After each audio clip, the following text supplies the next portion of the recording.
दुनिया में एकमात्र देश भारत ही ऐसा है जहां दैनिक जीवन के हर छोटे छोटे कामों में आध्यात्मिकता व्याप्त रहती है। यह वह भूमि और संस्कृति है जिसने हजारों वर्षों से योगियों, सिद्धों और ब्रह्म ज्ञानियों का पालन पोषण किया है। इन प्राणियों ने जीवन की बहुत गहराई में खोज की, मानव कल्याण के सभी पहलुओं पर विचार किया और खूब समझ बूझकर एक ऐसी संस्कृति बनाई जहां पर छोटे से छोटे काम का भी एक आध्यात्मिक आधार होता था। भारत में कई सदियों से आध्यात्मिकता जीवित बनी हुई है और फली फूली है, क्योंकि इन प्राणियों ने ऐसे स्थानों और मंदिरों को बनाया जहां पर उन्होंने अपने ज्ञान संचित कर दिए।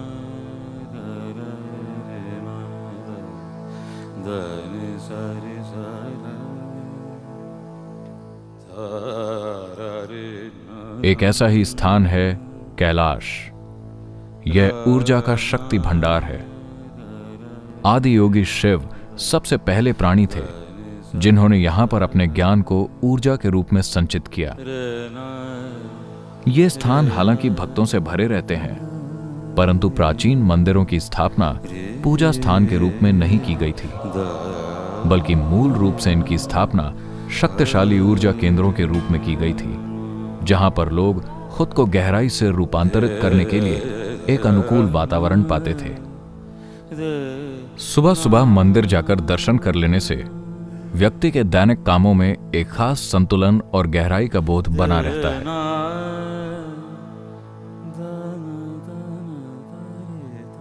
मंदिर बनाने का एक गहन और सटीक विज्ञान है। भारत में मंदिरों का निर्माण अगम शास्त्र में वर्णन किए गए नियमों के अनुसार किया गया है। हर एक ज्योतिर्लिंग मंदिर एक विशेष ढंग से काम करता है। अगर आप स्वास्थ्य चाहते हैं तो आप एक खास मंदिर में जाएंगे। अगर आप भौतिक सुख चाहते हैं तो आप दूसरे मंदिर में जाएंगे। हर एक मंदिर का निर्माण जीवन के अलग अलग पहलुओं को संबोधित करने के लिए किया गया है। इन मंदिरों में मौजूद लिंगों की प्रतिष्ठा विशेषकर 1 या 2 चक्रों को लेकर किया गया है और उसी के अनुसार लोगों को लाभ भी प्राप्त होते हैं। लेकिन सदियों से बहुत से बुद्ध पुरुषों ने एक मंदिर का स्वप्न देखा था। एक ऐसा मंदिर जिसमें 7 चक्रों वाला लिंग स्थापित हो और सभी चक्रों की बिल्कुल चरम तक प्राण प्रतिष्ठा की गई हो। एक ध्यान लिंग मंदिर। एक ऐसा मंदिर बनाना दूसरे मंदिरों की तुलना में सबसे जटिल काम है और यह काम इतना कठिन है कि कभी हो ही नहीं पाया था। करीब करीब 1000 साल पहले मध्य प्रदेश के भोजपुर नामक स्थान में इस प्रकार का ध्यानलिंग बनाने का सबसे नजदीकी प्रयास किया गया था, लेकिन निर्माण की प्रक्रिया पूरी नहीं हो सकी थी। अब केवल एक ही ऐसा स्थान है जहां पर ध्यानलिंग मौजूद है। 2000 वर्षों के दौरान सिर्फ एक ही ऐसा ध्यानलिंग है जिसकी प्राण प्रतिष्ठा पूरी हो सकी है। वेलियंगिरी पहाड़ियों को दक्षिण कैलाश के रूप में जाना जाता है, क्योंकि अनादिकाल से ही ये पहाड़ियां असंख्य सिद्धों, साधु संतों का निवास बनी हुई है। कहा जाता है कि स्वयं शिव ने इन पहाड़ियों पर समय बिताया था।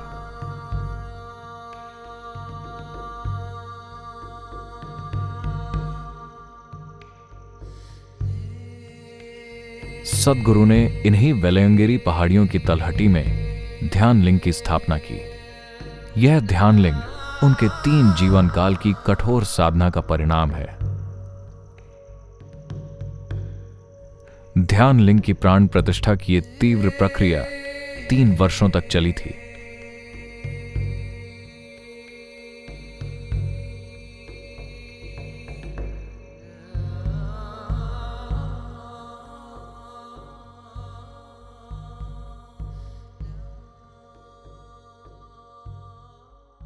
भारत में यह परंपरा रही है कि किसी भी मंदिर में प्रवेश करने से पहले अपना पूरा शरीर भिगो लिया जाता है, ताकि हम मंदिर की ऊर्जा को आसानी से ग्रहण कर सकें।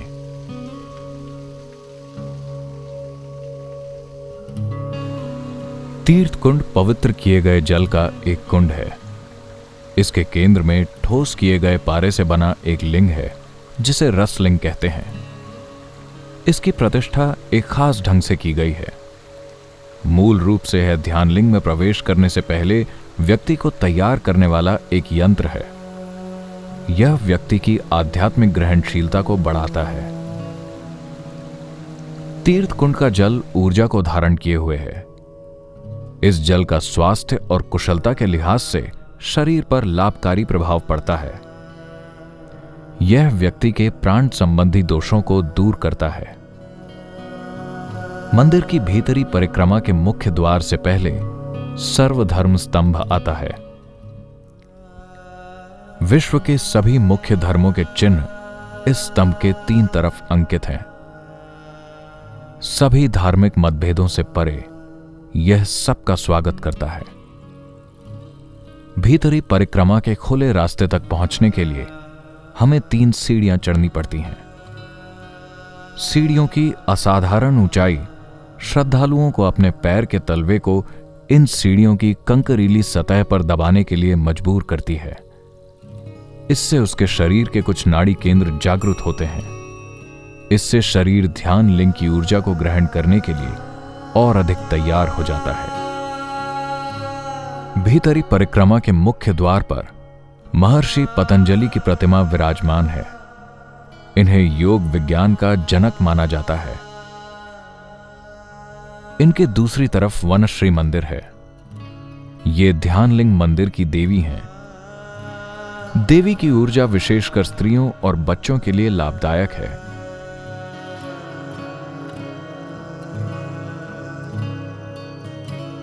मंदिर के अंदर जाने वाले मार्ग में 6 फलक बने हुए हैं। इनमें 6 भारतीय संतों के जीवन के क्षणों को चित्रित किया गया है। ये संत ईश्वर के प्रति अपनी भक्ति के जरिए परम चेतना को प्राप्त हुए थे। अंत में जाकर हम मंदिर के मध्य में एक भव्य एवं श्रद्धा जगाने वाले ध्यान लिंग के सामने खड़े होते हैं। आदि शक्ति से स्पंदन करता हुआ यह ध्यान लिंग उन सभी लोगों पर जादू कर देता है जो इसकी अगाध मौजूदगी में प्रवेश करते हैं। विश्व में ऐसा कोई दूसरा लिंग नहीं है। सद्गुरु की यह इच्छा है कि मंदिर में आने वाले सभी भक्तों को सीधे गर्भगृह में प्रवेश करने की अनुमति हो। यह एक दुर्लभ सौभाग्य है जो अधिकांश मंदिरों में नहीं मिलता। संस्कृत में लिंग का अर्थ है आकार। ध्यान लिंग ध्यान के उद्देश्य से बनाया गया एक आकार है। जो लोग कभी ध्यान के अनुभव से नहीं गुजरे हैं, वो भी जब ध्यान लिंग मंडल में कुछ मिनट तक मौन होकर बैठते हैं तो वो ध्यान की गहरी अवस्था को अनुभव करते हैं। ध्यान लिंग के सम्मुख होना एक दुर्लभ अवसर है। यह ठीक वैसा ही है जैसे कि आप एक गुरु की सन्निधि में बैठे हुए हैं। इसमें सभी 7 चक्रों की बिल्कुल चरम तक प्राण प्रक्रिया की गई है, जिससे कि यह व्यक्ति को विभिन्न आयामों में छूता है और उसके अंदर आध्यात्मिक मुक्ति का बीज बोता है।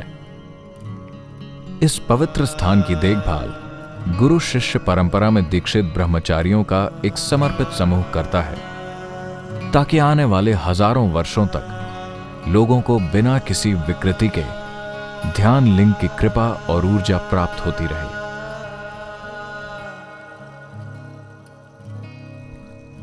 आइए और ध्यान लिंग की गरिमा में लीन हो जाइए।